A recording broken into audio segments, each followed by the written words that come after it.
Okay, here's another example of growth decay problems, and this is number 2. The half-life of element X7 is 2,300 years. If 20 grams are present now, how much will be present in 65 years? And I kind of did this, but I had a syntax error, so I have to redo it. So I've already gotten a lot of this written down, so I'll just kind of go off of that work rather than to rewrite it all again. Got to be careful not to use an extra parentheses, otherwise you get a syntax error, which is happening to me. So basically what we've got here is we've got our basic exponential growth formula. The amount of times t equals the initial amount times e to the kt, where k is the rate of growth or decay, and t is the time. My a sub 0 is 20 grams. I started with 20 grams, and my time is 65 years. So this will be years, and this is in grams, so I should put our units 20 grams. So we know what the a sub 0 is. We're looking for a sub 65, or a of 65. We know a sub 0 is 20. We know the time is 65, but we don't know the k, so we got to figure out the k. So the problem did tell us that the half-life was 2,300, so this is how we're going to find the k.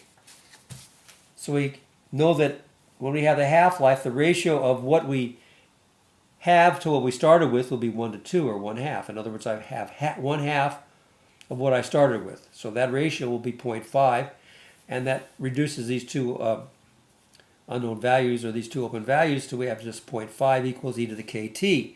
And I know that I just have two unknowns here, but I know that t is 2,300 years for the half-life, so I can figure out what my k is going to be. So that's how we figure out the k. So I got 0.5 equals e to the k times 2,300, or 2,300 times k. And I'll take the natural log of both sides, so the natural log of 0.5 equals the natural log of e to the, and I put the 2,300 in front. And then I can use my third basic property of exponents to move of logarithms to move my exponent in front now, because I have logs. So I can just say this is the same thing as the natural log of 0.5 equals 2,300 k times the natural log of e. But what's the natural log of e? That's 1. So there's my simple equation. Now if I divide both sides by 2,300, I know what k is. So k equals the natural log of 0.5 divided by 2,300. And when we do this for carbon-14 that has a half-life of 5,600 years, which we use a lot for carbon-14 dating, it's just the natural log of 0.5 divided by 5,600. So we do the same process. Okay, so now we put this into our formula now.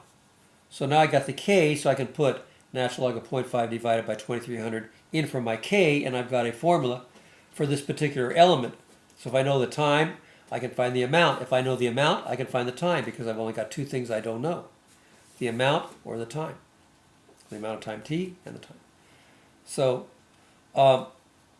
this problem said if there are 20 grams present now, how much will be present in 65 years? So we want to know how much will I have when t is 65.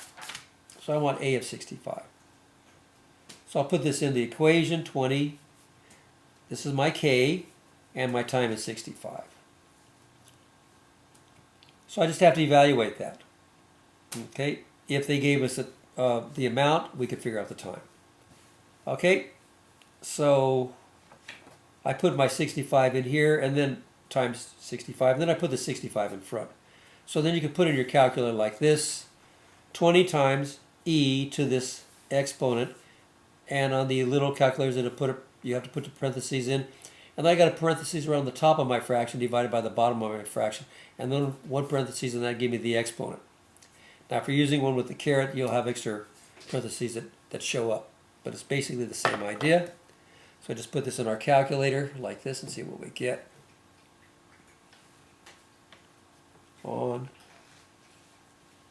calculator. I want to use the $99 calculator, because the other ones are well straightforward. So 20, and then shift ln gives me e, and I have to put my parentheses in because it doesn't do that automatically. Then I need a parentheses for the top of my fraction, and I've got 65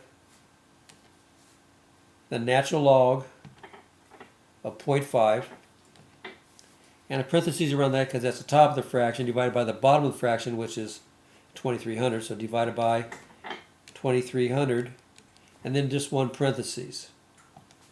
I was putting in 2, that's when I was getting my syntax error. And we get 19.61.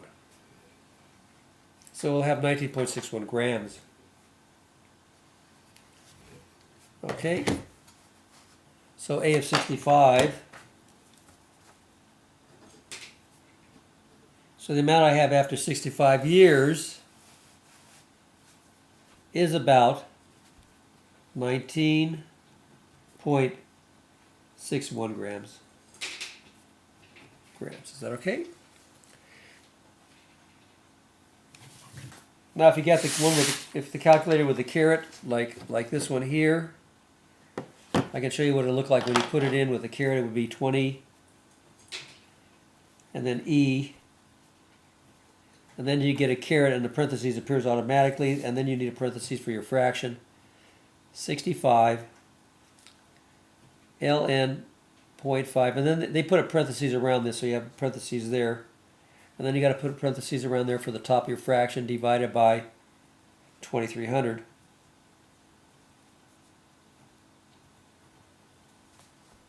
So there's your fraction, and then it's just one there.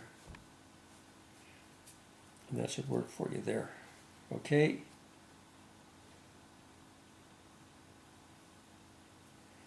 So I got 1, 2, you got to watch all these parentheses, all right? So that should work.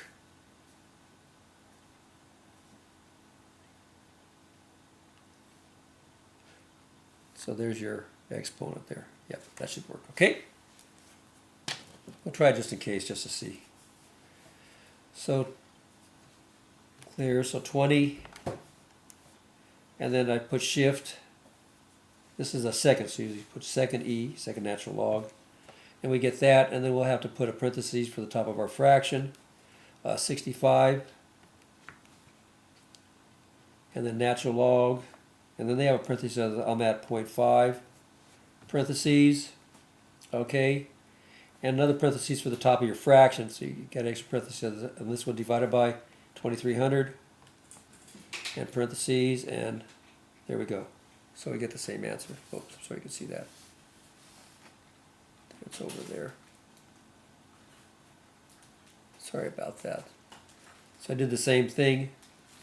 20E caret with all these parentheses. All right, so it works either way. All right. So remember we got to find the K, and we use the half-life to find the K.